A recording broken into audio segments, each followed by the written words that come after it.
Hey guys, tip of the day for today is 4 cornerstones of exercise in your martial art training. How's it going, Clara? As you can see, she's out now. She popped out on Thursday afternoon. Little Gabriella. She's still sleeping at the moment.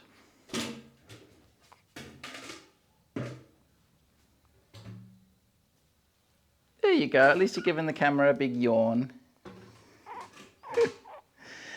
We were actually flooded in until Wednesday. We were flooded in for 4 or 5 days or something from all the floods around here. And then roads opened and then Fran went into labour that night. So it worked out really well. So yeah, what I wanted to talk to you about today was just making sure that you balance the 4 major areas of your general movement health. Okay, so when I say movement health, that door's going to slam. It's okay, it's okay. So excluding things like diet, obviously diet's one of the major roles in health, but I'm just talking about movement areas of health. So we have cardiovascular health, obviously, you know, running or punching the bag, getting your heart rate up. So that's one. Then you've got muscular exercise, you know, doing like strong squats or, you know, all of these kind of moves in your Taiji and Bagua forms, things that put your muscles under physical stress. And then you've got stretching, obviously, which that involves stretching as well. And then you've got stillness, which is your Qigong elements. And I just wanted to speak from personal experience with these 4 things, because I really do find that most people, including myself, have a tendency to not balance those 4 things very well. The most common one in the Taiji world, particularly the Taiji more so than the Bagua even, is lack of muscular strengthening exercises. You know, you can take a baby, for example. This one's a little too small, but you know, just simply pressing something up in the air, you know? Just something like that is something. Now this thing only weighs, what, 3.3 kilos. But I'll do it with Clara. She weighs about 15 kilos now.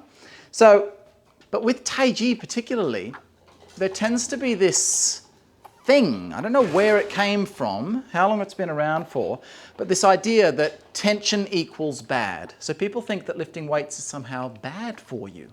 And that's the most ridiculous concept you could ever think of. Lifting weights is bad for you. You need to put all your muscles under strain, under weight, however you want to do that. You can do that by lifting stuff over your head, lifting stuff, carrying it around. You can do that. Pardon? No, I cannot move that because I'm holding Gabriella, okay? I'll do it later, okay? I will talk to Mama. Okay, you go talk to Mama about it. Yeah, so basically, most people don't get that physical muscular exercise. So make sure you're getting that. The Taiji people, they think, oh, softness, always softness. Yes, softness is great. That's your stillness training, you see.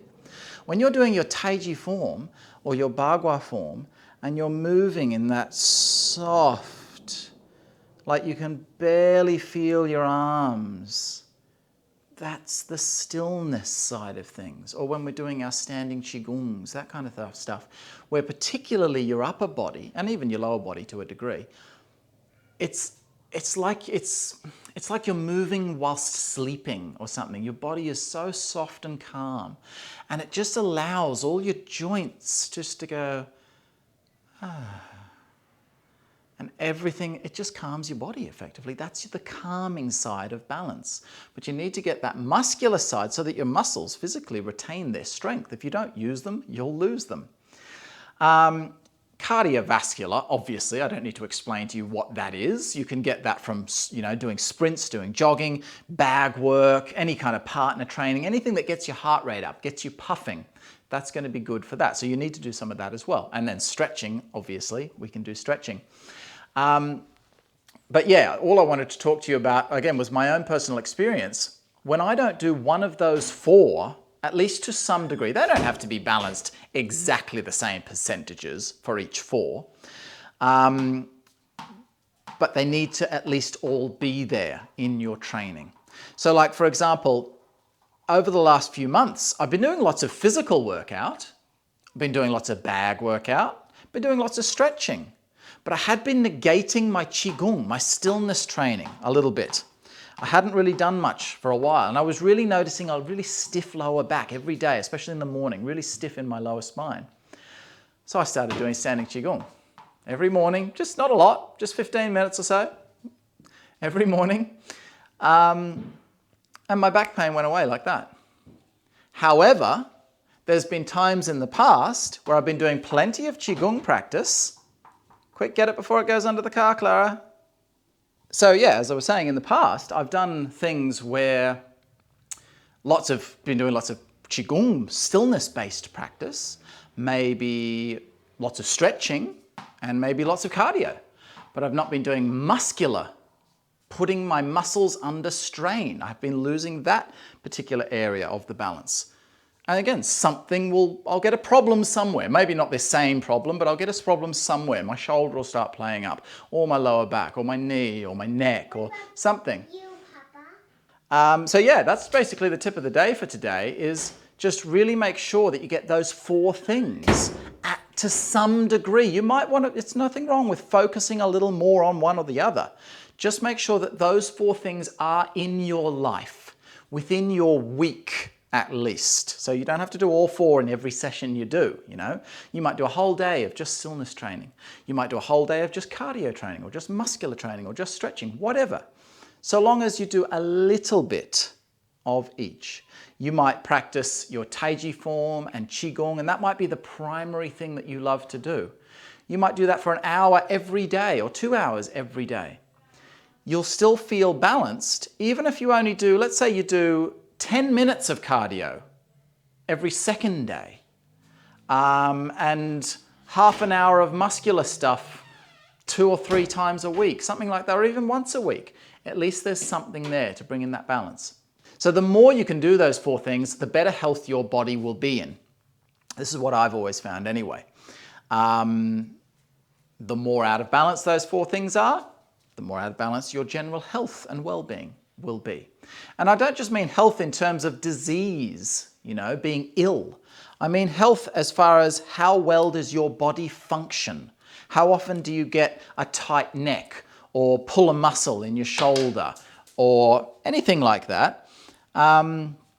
If you get those kind of things every now and again, probably chances are... Can I get my ball? No, you get it. It's only just there. It's in the shade. You get it. You'll find yourself just being a lot more free and so on. I just hold Oh, so because you're on your bike, I have to get your ball for you. Is that what you're saying? Even though you weren't on your bike when when you asked me to get your ball. Why don't you ride out and get it? You can ride over there and get it. Go on, try. Go on, try, Clara. Try and ride over there. She's been very good, by the way. She's been a great big sister. She's holding her and rocking her to sleep and taking care of Gabriella.